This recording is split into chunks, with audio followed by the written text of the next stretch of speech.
Muy buenos días, buenas tardes, buenas noches para algunos. Con ustedes, Marcelo Rosas Pérez, psicólogo de ENACOP, y vamos a trabajar el tema de evaluación de riesgos y toma de decisiones en la conducción, que es un tema trascendente, muy importante cuando hablamos de prevención de riesgos y prevención de accidentes. Conducir es una tarea compleja donde existen múltiples elementos cambiantes y variables ante los cuales el conductor debe tomar la decisión de qué hacer. Y esta decisión debe ser la correcta. Si no es así, hay una mayor probabilidad de sufrir un accidente de tránsito. Vamos entonces a ver algunos temas que están contenidos en otras de las clases que hemos realizado online, pero aquí vamos a hacer especial mención a lo que es seguridad y algunos temas importantes como lo que es la toma de decisiones. Entonces, entre las condiciones físicas y mentales del conductor, vamos a recordar esto de las tomas de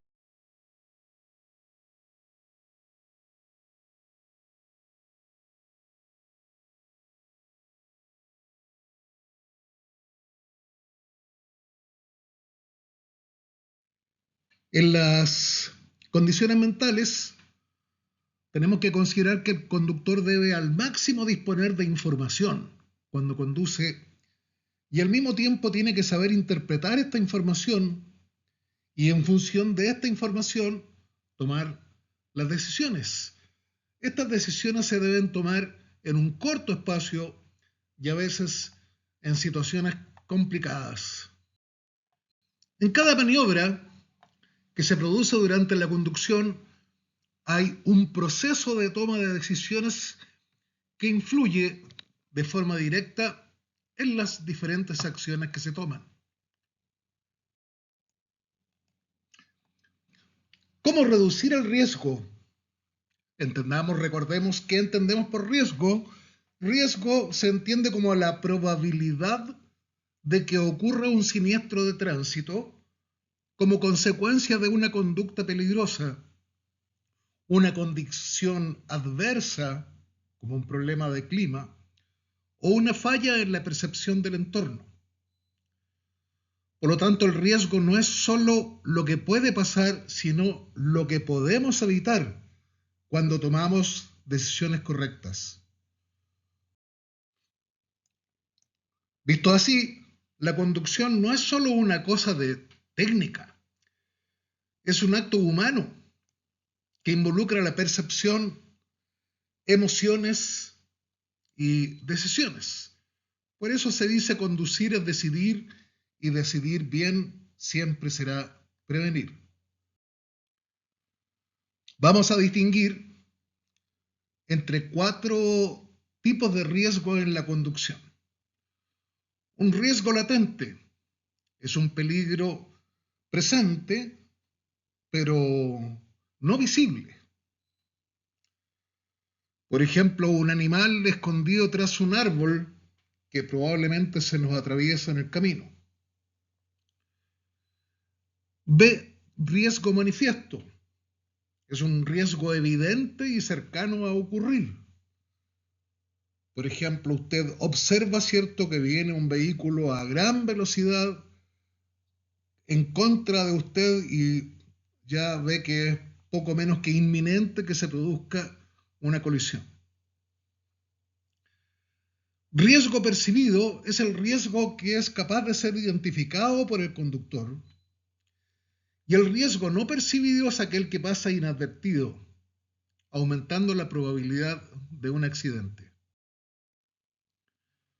En esta imagen vemos a un conductor que inicia el cruce de un puente que se ve bastante en mal estado y antes de llegar a la mitad del puente se pregunta: ¿continúo o me devuelvo? Ahí tenemos un ejemplo clásico de toma de decisiones donde están ciertos los riesgos que vimos recién. ¿podría usted decir si se trata de riesgos latentes, manifiestos, riesgos percibidos?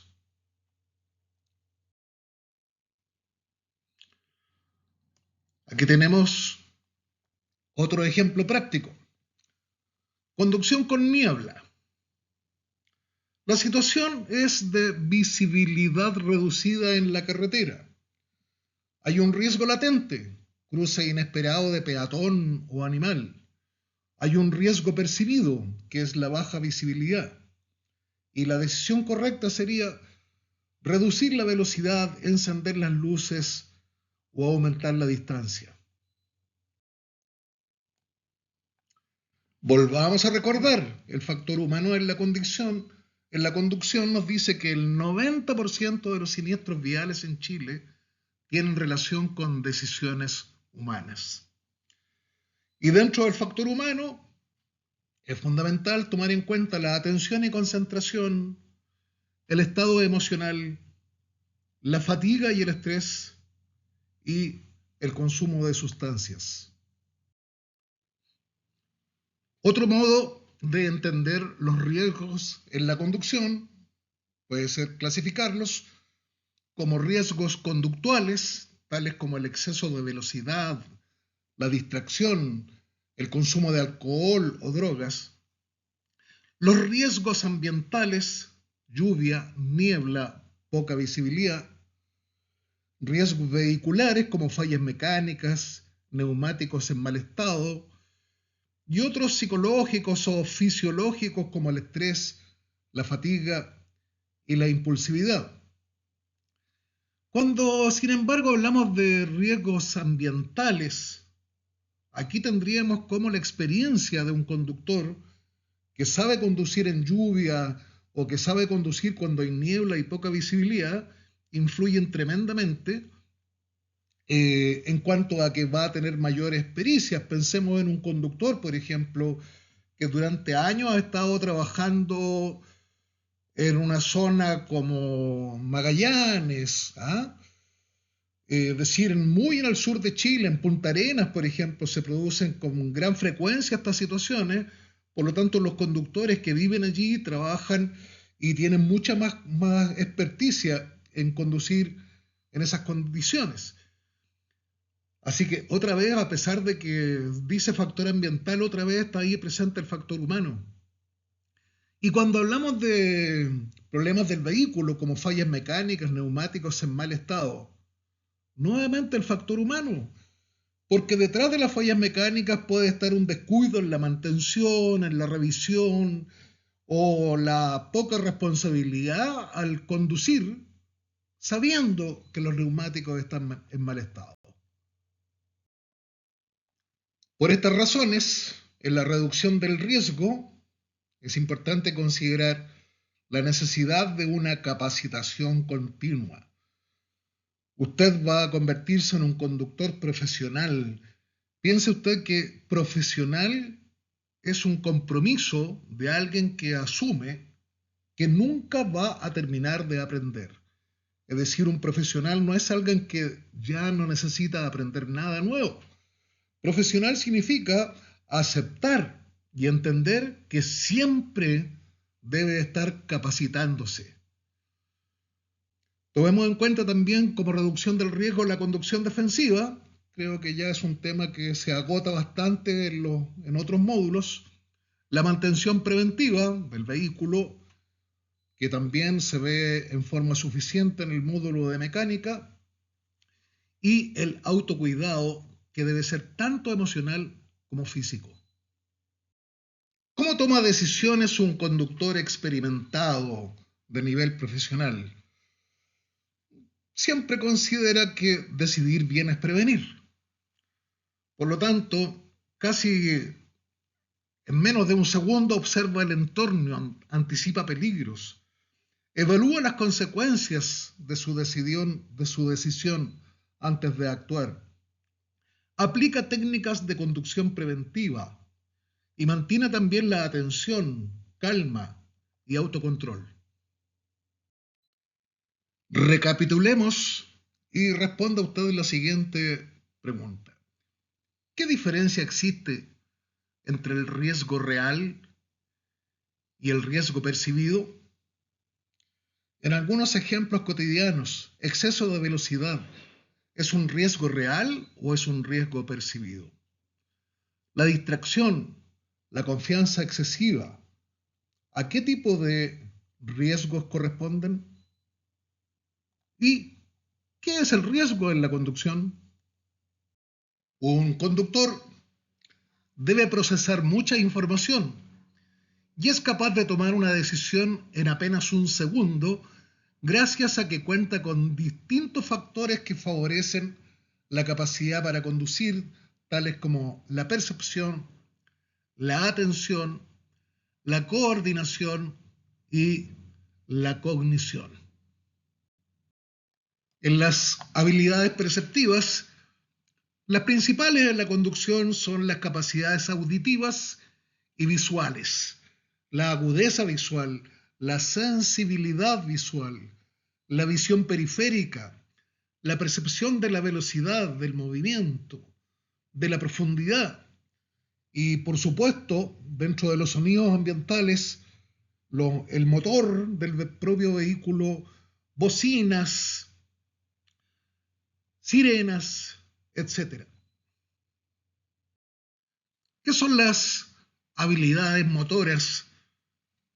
Es complicado contar esto cuando se habla de conductores porque entendemos como motor aquella parte del vehículo, ¿cierto?, que entrega la energía para hacer que el vehículo se desplace. Bueno, en nuestro cuerpo se dice que las habilidades motoras o psicomotoras son aquellas habilidades de nuestro cuerpo para poder conducir de forma adecuada y realizar maniobras tales como pisar el freno, incorporarse a las vías rápidas, girar el volante, hacer los cambios, etcétera. Es decir, realizar lo mejor y más seguramente posible la maniobra. Las habilidades cognitivas son aquellas relacionadas con el aprendizaje de la conducción y no solamente los conocimientos técnicos que se adquieren en el centro de formación vial, en la escuela de conductores, sino también aquellos que provienen de la propia experiencia. El sistema emocional, otro aspecto psicológico en la conducción, en que el estado emocional, ya sea triste, eufórico, enfadado, va a condicionar su forma de conducir. Así que tenemos nuestro sistema motivacional y actitudinal. ¿Cuál es la motivación que tiene el conductor para conducir de uno u otro modo? ¿Y qué actitud tiene, por ejemplo, hacia el conocimiento y el cumplimiento de las normas del tránsito? Las decisiones al conducir no siempre se toman de forma inmediata en función de la información recibida. Muchas veces dependen de la experiencia del conductor, del aprendizaje y la experticia adquirida a lo largo de años de práctica. En el proceso de toma de decisiones vamos a considerar 3 momentos temporales consecutivos.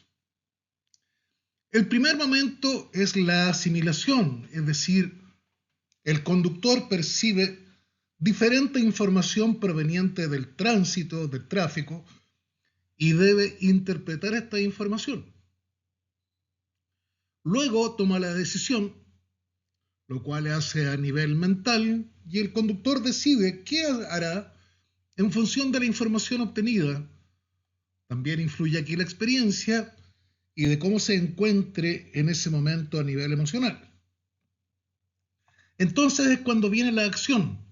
Ese es el momento de responder de forma motora, es decir, pisar el freno, girar el volante, acelerar, realizar lo mejor y más rápidamente posible una maniobra para evitar una situación conflictiva, si ese fuera el caso. Es muy importante cómo puede llegar a percibir el riesgo de accidente y también cuál es el nivel de riesgo que el conductor está dispuesto a aceptar. Por norma general, un conductor está dispuesto a aceptar una mínima diferencia entre el riesgo que está dispuesto a asumir y el riesgo que cree que existe. Por eso decimos que la conducción implica un gran número de actividades complejas que conllevan un importante grado de riesgo objetivo. Se suele identificar dos tipos de motivos en la forma de conducir. Son procesos excitatorios que llevan al conductor a percibir menos el riesgo y a tomar decisiones más arriesgadas. Por ejemplo, un atraso, un apuro. Eso nos excita y nos lleva a bajar la percepción de los riesgos. Y existen también los llamados procesos inhibitorios que nos llevan a percibir más la seguridad y con ello tomamos decisiones más prudentes. El equilibrio entre ambos tipos de motivo es lo que da lugar a una conducción segura. Su desequilibrio provoca, por el contrario, un estilo de conducir más inseguro y de alto riesgo. Las capacidades básicas para la conducción segura es la información procedente del tráfico que se puede interpretar gracias a los procesos perceptivos, en que los más importantes órganos sensoriales empleados en la conducción son la vista y el oído. En Chile se considera en el índice de conducción riesgosa, ICR, la evaluación de riesgos de viaje realizados por conductores profesionales en 7 tipos de alerta. Corresponden siempre también a maniobras o consecuencias de maniobras. Y estas son aceleración, desaceleración, velocidad. Recordemos que el exceso de velocidad es una de las más frecuentes causas de accidentes. Salida del carril, colisión frontal, fatiga y distracción. ¿Qué pasaría entonces si se produce un deterioro en la capacidad visual? Se pueden producir las siguientes alteraciones. Un aumento del tiempo de reacción, es decir, habría mayor dificultad para diferenciar señales, obstáculos. Confundir los colores rojo y verde en las señales luminosas. Ojo, no piense solamente en el daltonismo, sino esto también puede pasar bajo ciertas circunstancias.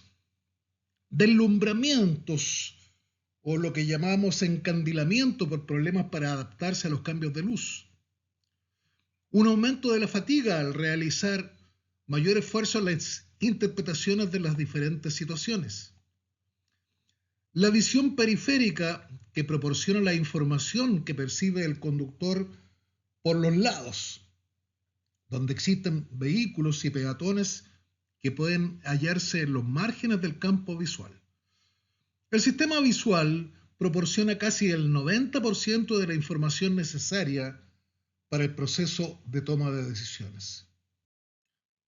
Como factores distractores internos, tenemos la fatiga y somnolencia, estados psicológicos transitorios como depresión, estrés, la edad avanzada, alcohol, drogas y fármacos, y características personales como ser una persona que tenga dificultades para concentrarse y sea distraíble. Y la incurrencia en algunas conductas interferentes como fumar, hablar por el móvil, buscar información o simplemente pensar en problemas ajenos a la conducción. También existen los factores distractores externos al conductor. Por ejemplo, una carretera demasiado conocida, muy aburrida, puede también disminuir nuestra capacidad de atención. Una elevada temperatura en el interior del vehículo o una excesiva concentración de señales en la vía, lo que aumenta el tiempo necesario para entenderlas, o la baja luminosidad del ambiente. Entre los factores que afectan las habilidades motoras, recordemos, ¿cierto?, que son las que permiten al conductor mantener el control sobre la trayectoria y velocidad del vehículo. Tenemos factores que afectan: drogas, medicamentos, alcohol, fatiga, sueño, la experiencia del conductor, la posición del conductor frente a los mandos, descoordinación entre brazos y piernas, desconocimiento del vehículo que se conduce, un clima también. Entre las condiciones físicas es muy importante considerar la alimentación. La alimentación es la ingesta de alimentos cuya finalidad básica es conseguir una buena nutrición para conservar la integridad física y asegurar el correcto funcionamiento de las funciones que hacen posible que la vida continúe. La comida influye en la conducción de un vehículo, sobre todo si vamos a realizar un viaje largo. Las comidas no deben ser ni muy pesadas que facilitan la aparición del sueño, ni tampoco demasiado ligeras porque el hambre nos hace más propensos a las distracciones. Las funciones de los nutrientes tienen primero una función energética, es decir, que aportan la energía necesaria para el funcionamiento del organismo. Hablamos de los hidratos de carbono, que es la energía de utilización rápida, y de las grasas, reserva de energía. También los nutrientes tienen una función plástica o reparadora. Proporcionan los elementos necesarios para formar la estructura del organismo durante el crecimiento y la renovación del organismo en personas adultas. Las proteínas son los nutrientes que llevan a cabo esta función. Y también los nutrientes tienen una función reguladora porque controlan ciertas reacciones químicas de nuestro organismo. Esta función la llevan a cabo las vitaminas, los minerales, los antioxidantes y también ciertas proteínas que actúan como enzimas y hormonas. Al inicio de un viaje largo, es conveniente tomar algún tipo de alimento, sobre todo si se piensa no realizar paradas. Si viajamos a primera hora de la mañana, debemos desayunar de manera abundante, ya que habitualmente es el primer tramo de conducción el que es más largo, por lo tanto vamos a necesitar un mayor aporte energético. Es curioso que muchas veces nos olvidamos de algo que es fundamental, el agua. Es necesaria para la conducción y es la bebida menos peligrosa para el conductor. Cuando se conduce, y especialmente en el verano, se produce una mayor transpiración y deshidratación. Ello va a influir en que hay un mayor desgaste físico y psíquico de lo habitual. La fatiga se incrementa de forma notable y es más fácil que pueda hacer aparición el sueño, al que podemos hacer frente bebiendo una pequeña cantidad de agua. El café es un estimulante que actúa sobre los sistemas nervioso, circulatorio y respiratorio. El café afecta la frecuencia cardíaca y el estómago, y si se toma en exceso, la excitación nerviosa que produce puede resultar negativa para la conducción, sobre todo si el conductor atraviesa estados emocionales tales como ansiedad, nerviosismo, estrés. En cambio, cuando pensamos en otras bebidas, otros alimentos que tienen líquido, son muy recomendables los jugos naturales y los refrescos, pero poco azucarados. Las bebidas gasificadas no son aconsejables en la conducción ya que producen flatulencia. Si vamos a iniciar un viaje por la noche, no es recomendable tampoco tomar leche caliente ya que facilita la aparición del sueño. Los medicamentos no producen los mismos efectos en todas las personas, por lo que nunca hay que automedicarse. Los antihistamínicos son los medicamentos que se emplean para tratar las alergias y suelen producir somnolencia. Los psicofármacos en general son los medicamentos que se utilizan para tratar enfermedades mentales tales como la depresión, la ansiedad, los trastornos del sueño, etc. Todo esto, como lo hemos comentado, En el apartado que habla de drogas, alcohol y medicamentos, no hay que tomar medicamentos sin el adecuado control médico. La conducción es una actividad compleja que provoca fatiga. La fatiga, ya sea física o psíquica, supone la disminución en las capacidades del conductor, por lo que sus niveles normales de seguridad resultarán disminuidos. La fatiga física o corporal se aprecia por el cansancio muscular en general del organismo y con la fatiga psíquica disminuye la capacidad de concentración. La fatiga es un importante factor de riesgo, pues está implicada entre el 20 y el 30% de los accidentes. ¿Qué alteraciones se provocan por la fatiga? Alteraciones perceptivas como la visión borrosa, menor sensibilidad auditiva, dolores de nuca y espalda, calambres, migrañas, sensación de pesadez. Hay alteraciones de la atención, los sujetos son más propensos a las distracciones y por lo tanto se cometen más errores.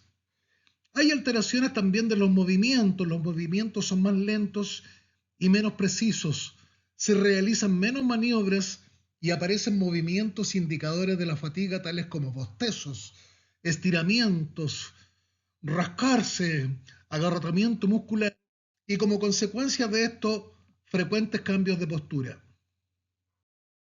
También con la fatiga hay alteraciones del comportamiento. Se comienza a conducir de forma mucho más automatizada, se asumen más riesgos y el conductor puede estar más agresivo o irritable. Hay alteraciones en el proceso de la toma de decisiones. El conductor requerirá más tiempo para reaccionar ante las situaciones del tráfico. Al relacionar fatiga y estrés, hay un aumento con el estrés a nivel de agresividad, hostilidad y competitividad hacia otros conductores. Hay un comportamiento más imprudente y conducción más temeraria. Se aceptan mayores niveles de riesgo. Se atiende a no respetar las señales ni las normas de circulación. Se comete mayor número de errores. Las decisiones son más lentas. Es más fácil sufrir distracciones y cuando hay estrés, la fatiga puede aparecer antes. Como acciones preventivas, esto es muy antiguo, lo mejor para el cansancio es el descanso. Es el único remedio eficaz. No debe iniciarse ningún viaje sin estar suficientemente descansado. Y durante la conducción se han de realizar varias paradas y dar pequeños paseos que permiten estirar las piernas. Se recomienda un descanso de 20 a 30 minutos cada 2 horas o 200 kilómetros como máximo. El sueño y la somnolencia suelen venir asociadas con la fatiga y son otro factor de riesgo en la conducción.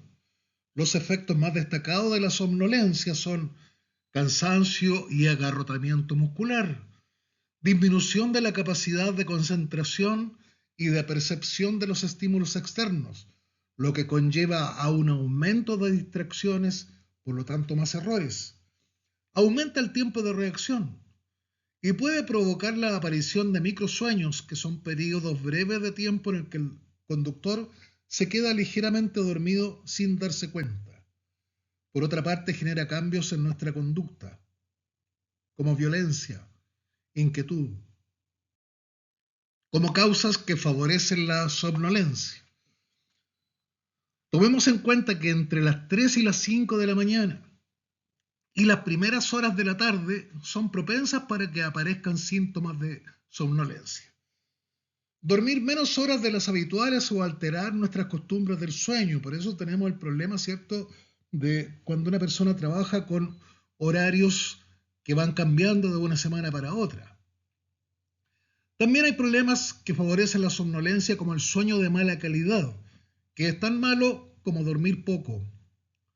Tenemos trastornos del sueño como el insomnio que pueden provocar somnolencia por el día. Y hemos conversado de los medicamentos, alcohol, que tengan efectos sedantes. El café y las bebidas energizantes pueden ser efectivas para contrarrestar el cansancio durante un corto periodo de tiempo, pero una vez pasados los efectos, el sueño aparece y de forma repentina. ¿Qué tipo de distracciones tenemos en el volante? Hablemos de 4 tipos de distracciones distintas. La primera es la distracción visual, por ejemplo, mirando al otro lado de la carretera en actividades no relacionadas con la conducción, como buscar algo en la mochila, por ejemplo. Tenemos distracciones auditivas, responder a una llamada telefónica o el uso de un dispositivo con gran volumen que puede enmascarar otros sonidos. Esto incluye sonidos de ambulancia. La radio demasiado alta. Tenemos también distracciones cognitivas, por ejemplo, estar dándole vuelta a un problema de conversación o como resultado de hablar por teléfono en lugar de estar atento a la situación del entorno y de la vía pública. Y tenemos también las distracciones físicas, por ejemplo, cuando el conductor opera el volante con una sola mano para usar el teléfono móvil o se inclina para sintonizar una estación de radio. Esto puede dar lugar también incluso a girar el volante. ¿Cómo evitamos las distracciones ahora que sabemos qué nos distrae y las consecuencias que tiene la distracción?